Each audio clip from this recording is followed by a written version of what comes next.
رسالة الدين في هذا الوجود أن يهزم الظلم وتلغى الحدود والطير يغني من غير قيود. یقین ہے نقصان ہوگا ہم وہ کام نہیں کرتے. جب یقین ہے کہ ہمیں پکڑ لیا جائے گا ہم وہ کام نہیں کرتے. جب یہ یقین ذہن سے نکل جاتا ہے کہ اللہ ہمیں دیکھ رہا ہے، جب یقین ذہن سے نکل جاتا ہے کہ گناہ کا وبال آئے گا، پھر ہم بے دڑ ہو کر کے گناہ کر رہے ہوتے ہیں، احساس ہی نہیں ہوتا. اب سوچئے، حدیث مبارکہ ہے، تم اگر دوسروں کی بیویوں کے ساتھ پرہیزگاری کا معاملہ کرو گے، لوگ تمہاری عورتوں کے ساتھ پرہیزگاری کا معاملہ کریں گے. حدیث مبارکہ ہے. امام شافعی رحمۃ اللہ علیہ فرماتے تھے کہ زنا ایک ایسا گناہ ہے جو دین ہوتا ہے، جو قرض ہوتا ہے بندے کے اوپر. چنانچہ اگر کسی نوجوان نے گناہ کیا تو یہ نہیں کہ گناہ کر لیا، اب اس گناہ کو چکانا ہے اس کے گھر کی کسی عورت نے، یا بیوی چکائے گی، یا بہن چکائے گی، یا بیٹی چکائے گی. علماء نے لکھا ہے کہ اس بندے کی گھر کی عورت کے ساتھ ضرور زنا کیا جائے گا، اور نہیں تو گھر کی دیواروں سے زنا کیا جائے گا. ہم کیا سمجھتے ہیں کہ ہم ہی دوسروں کی شکلیں دیکھ رہے ہوتے ہیں، ہمارے گھر کی عورتوں کی طرف دوسروں کی نظریں نہیں اٹھ سکتی. یہ اللہ کا بنا ہوا ایک نظام ہے. اب اگر یہ مکافات عمل کا یقین دل میں ہو تو پھر بندہ اللہ سے ڈرے گا. یہ یقین کمزور ہو گیا، احساس نہیں ہوتا کہ اس ایکشن کا ریئیکشن ہو کے رہنا ہے. دیکھیں اللہ تعالیٰ وہ ذات ہے، قرآن مجید میں فرمایا فَمَن يَعْمَلْ مِثْقَالَ ذَرَّةٍ خَيْرًا يَرَى، ذرہ کے برابر بھی نیکی کا عمل ہوگا اس کا بھی بدلہ دیں گے. ذرہ کے برابر گناہ کا کام ہوگا اس کا بھی ہم بدلہ دے کے رہیں گے. تو جہاں ایکوریسی لیول اتنا ہے کہ ذرہ جیسی نیکی بھی آنکھوں سے اوجھل نہیں ہو سکتی، ہم گناہ کر کے کیسے اس کے وبال سے بچ سکتے ہیں. اس یقین کو دل میں بٹھانے کی ضرورت ہے. صحابہ رضی اللہ عنہم کے دل میں یہ یقین بیٹھ گیا تھا. اسی لیے اندھیری رات ہے، قدرتاً ایک عورت، اس کے ہاتھ پر کسی مرد کا ہاتھ پڑا اس کے جسم پر، تو جب مرد نے اندھیری رات میں عورت کے جسم پر ہاتھ رکھا تو وہ عورت فوراً بولی، ڈر اس پروردگار سے جو اندھیرے میں اسی طرح دیکھتا ہے جس طرح وہ اجالے میں دیکھا کرتا ہے. یقین بنا تھا. کیا ایمان کا لیول ہے. اندھیرا ہے، کوئی قریب نہیں، کسی کو پتہ نہیں کیا ہو رہا ہے، عورت فوراً جواب دیتی ہے، ڈر اس پروردگار سے جو اندھیرے میں اسی طرح دیکھتا ہے جس طرح وہ اجالے میں دیکھتا ہے. تو یہ مکافات عمل کا یقین نہیں ہوتا کہ ہم جو کر رہے ہیں اس کا وبال لوٹ کے آنا ہے. نیکی کریں گے تو رحمتیں برسیں گی، اگر گناہ کریں گے تو لعنتیں برسیں گی. چنانچہ علماء نے لکھا ہے کہ ہر گناہ کا رد عمل ہوتا ہے مگر 3 انداز سے ہوتا ہے. سب سے پہلا اس کو نکیر کہتے ہیں. نکیر کا کیا مطلب؟ نقد سزا. بندے نے گناہ کیا، نقد سزا مل گئی. ایسا ہی ہے کہ غلطی کی، ایک تھپڑ پڑ گیا تو بندہ ذرا بچتا ہے، پھر اس کو نکیر کہتے ہیں. فوراً اس کا اثر سامنے آتا ہے. چنانچہ ایک زمیندار کا واقعہ سنیے کہ جس کی اتنی زمینیں تھیں کہ اس کی زمین میں کئی ریلوے اسٹیشن بنے ہوئے تھے. ریل چلتی تھی، ایک اسٹیشن پہ آتی تھی، پھر دوسرے ریلوے اسٹیشن پہ، پھر تیسرے پہ، اور یہ سب ریلوے اسٹیشن اس کی اپنی زمین میں تھے. ایک دن اپنے دوستوں کے ساتھ شہر کے چوک میں کھڑا گفتگو کر رہا ہے تو دوست نے کہا کہ آج کل بس تنگی ہے مال کی اور میں بہت پریشان ہوں. تو اس نے تکبر سے ایک بات کی کہ یار تم پریشان رہتے ہو کہ آئے گا کہاں پہ، اور میری یہ حالت ہے کہ میں پریشان رہتا ہوں لگاؤں گا کہاں پہ. تکبر، عجب. اور میری تو 40 نسلوں کو بھی پرواہ نہیں ہے. جب اس نے یہ تکبر کے الفاظ بولے اللہ نے اس کو اپنی پکڑ میں لے لیا. ہوا کیا؟ اب بزنس پہ نقصان سے نقصان، نقصان پہ نقصان، پیسے جانے شروع ہو گئے. 7 بیمار ہو گیا اور بیمار ہونے کے بعد 6 مہینے کے اندر یہ دنیا سے رخصت ہو گیا. اس کا ایک ہی بیٹا تھا، 17-18 سال اس کی عمر تھی لڑکے کی. ساری دولت، ساری زمین اس کے وراثت میں آ گئی. اب جب مال بھی ہو اور جوانی بھی ہو تو پھر اس قسم کے لوگ بھی قریب ہو جاتے ہیں جو شراب اور شباب والے ہوں. چنانچہ اس کو انہوں نے برے رستے پہ ڈال دیا. اب یہ کبھی اس کے ساتھ رات گزار رہا ہے، کبھی اس کے ساتھ رات گزار رہا ہے. کسی نے اس کو اور بڑے شہر میں پہنچا دیا، پینے پلانے کی بھی عادت ڈال دی. اب بینک کا جتنا پیسہ تھا وہ لٹنے لگ گیا. کسی نے اسے کہا یہاں کیا دیکھو گے، ذرا باہر نکل کے دنیا دیکھو. تو اس نے اس کو کسی باہر کے ملک کا راستہ دکھا دیا کہ وہاں کے نائٹ کلب میں کیا ہوتا ہے. اب وہاں جا کے یہ پیسے لٹانے لگ گیا. 1-2 سال کی بات ہے، سب بینک اکاؤنٹ زیرو، اور بیماریوں کا بھی مریض ہو گیا. جب روز عیاشی کرنی ہے اور متعدد بار کرنی ہے تو نتیجہ کیا ہوگا؟ بیماریاں. نوجوان بچہ ہے مگر بیمار. اب زمینیں بچ گئیں. یہ کیا کرتا؟ زمین کا ٹکڑا بیچتا، جو پیسے ملتے پھر باہر کا ٹرپ لگاتا، پھر آ کے زمین کا اگلا ٹکڑا بیچتا. کچھ چند سالوں کے بعد ایک ایسا وقت بھی آیا اس کی ساری زمینیں بک گئیں، ایک مکان رہ گیا تھا. پھر یہ اپنے نشے سے نہیں رہ سکتا تھا، پیسے کی ضرورت تھی. ایک وقت آیا اس نے اپنا ذاتی مکان بھی بیچ دیا. مال بھی ختم، جائیداد بھی ختم، ذاتی مکان بھی بک گیا. اب رہنے کی بھی جگہ نہیں تھی.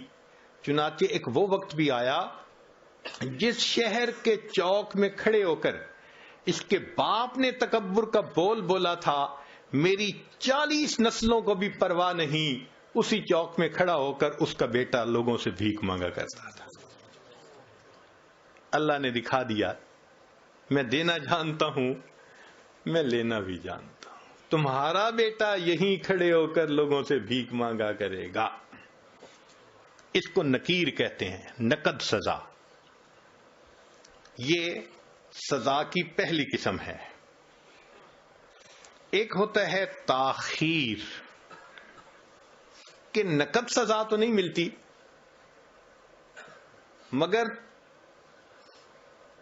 مہلت مل جاتی ہے توبہ کرنے کے لیے. اگر توبہ نہ کرے تو پھر کچھ وقت کے بعد پھر سزا ملتی ہے.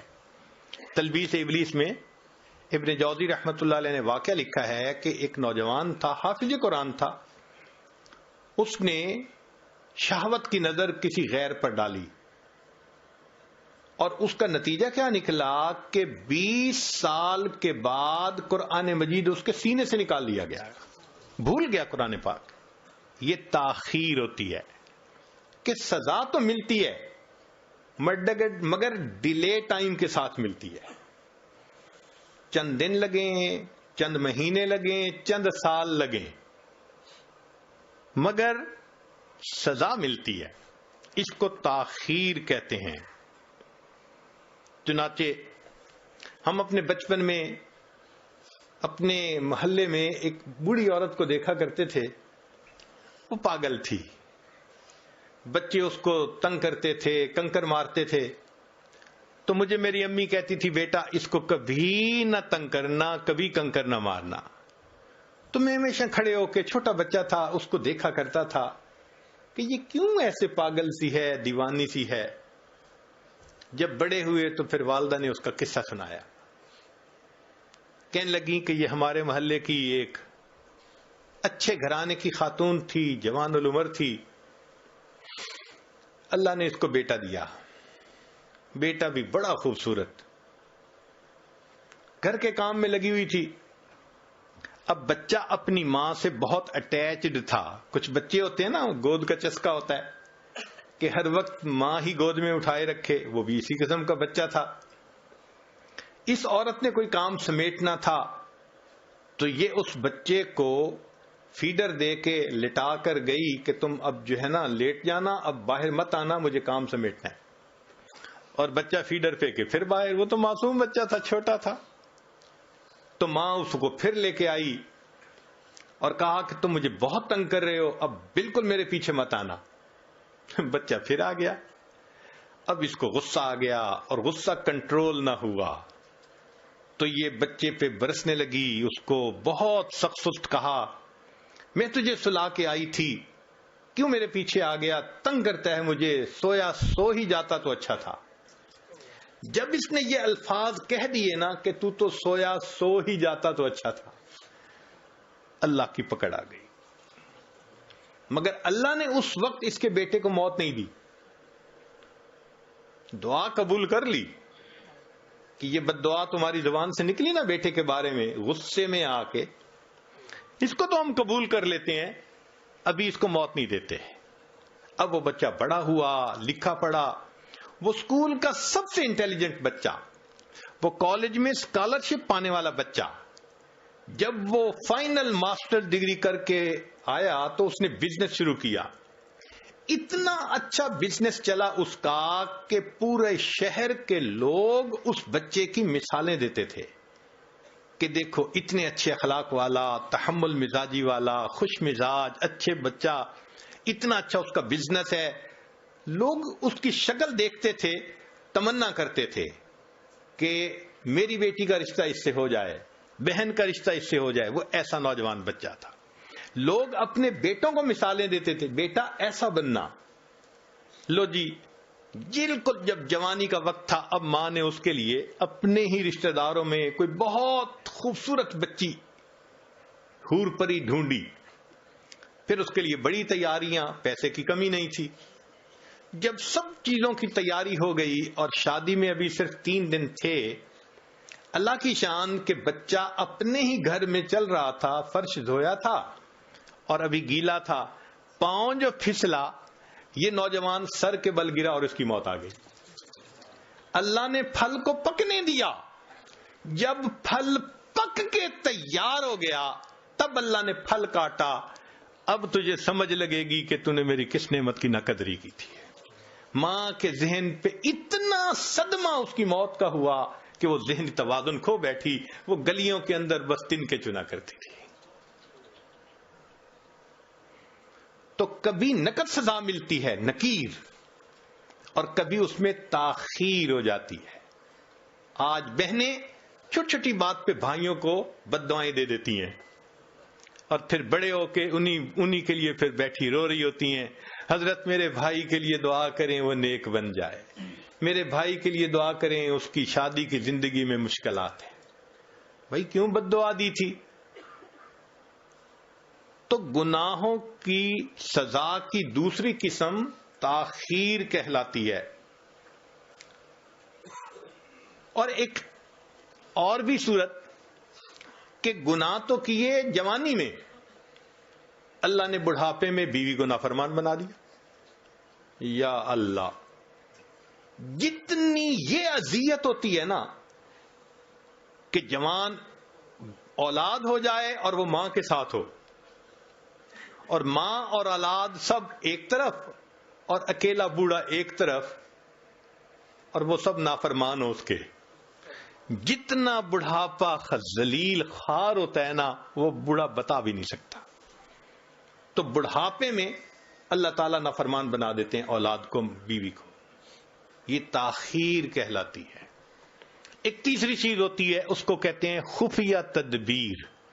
یہ سزا ملنے کی تیسری قسم ہے کہ اللہ ایسی طرح سے سزا دیتے ہیں نظر بھی نہیں آتی اور وہ سزا مل رہی ہوتی ہے. مثال کے طور پہ بچی کا رشتہ طے ہی نہ ہونا کہیں. اب انسان سوچتا پھرتا ہے کسی نے رشتہ باندھ دیا. کون باندھ سکتا ہے؟ اللہ تعالیٰ کوئی کام کرنا چاہے تو مخلوق روک سکتی ہے؟ کوئی نہیں روک سکتا. تو ایسی طرح سے سزا ملتی ہے کہ بندہ اس کو فیل بھی نہیں کرتا کہ میرے گناہوں کا وبال ہے. چنانچہ بنی اسرائیل کے ایک عالم تھے، وہ کسی گناہ میں ملوث ہو گئے. چونکہ عالم تھے، پتہ تو ان کو تھا کہ گناہ کا وبال ہونا ہے، تو گناہ بھی کرتے تھے، ڈرتے بھی تھے. گناہ بھی کرتے تھے، ڈرتے بھی تھے. واچ فل بھی رہتے تھے کہ پتہ نہیں گناہ کی وجہ سے میرے اوپر کیا کوئی مصیبت آ جائے. مگر نفس سے مجبور تھے، گناہ بھی کرتے تھے اور پریشان بھی رہتے تھے. 1 سال گزر گیا. 1 سال کے بعد انہوں نے دعا مانگتے ہوئے یہ الفاظ کہے کہ اللہ، میں اپنے نفس کے ہاتھوں مجبور ہو کے گناہ کرتا ہوں، تو کتنا مہربان ہے، تو نے مجھے اپنی نعمتوں سے محروم نہ کیا. اللہ نے دل میں ڈالا کہ میرے بندے تو نعمت سے محروم ہوا تجھے پتہ نہیں ہے. تو بڑے حیران ہوئے، میں کس نعمت سے محروم ہوا؟ تو پھر ان کے دل میں اللہ نے یہ بات ڈالی، جس دل سے تو نے یہ گناہ کرنا شروع کر دیا، ہم نے اس دن سے رات کے آخری پہر کے مناجات کی لذت سے تمہیں محروم کر دیا. ان کو خیال ہی نہیں تھا کہ اتنے سالوں سے مجھے کبھی تہجد میں رونا ہی نہیں آیا. تو سزا ملتی ہے مگر خفیہ تدبیر ہوتی ہے اللہ کی. ہر گناہ کی سزا ان 3 میں سے کسی نہ کسی صورت میں ضرور ملتی ہے. یا تو نکیر ہوگی، یا پھر تاخیر ہوگی، یا پھر خفیہ تدبیر ہوگی. بچ نہیں سکتے. اب اگر یہ یقین ذہن میں آ جائے کہ یہ ہو کے رہنا ہے تو پھر انسان گناہوں سے بچے گا. ایک نقطے کی بات ذہن میں رکھیے کہ جب انسان پر اللہ کی نعمتوں کی بارش ہو اور انسان پر گناہوں کے راستے کھلے ہوئے ہوں، یہ خطرے کی گھنٹی ہوتی ہے.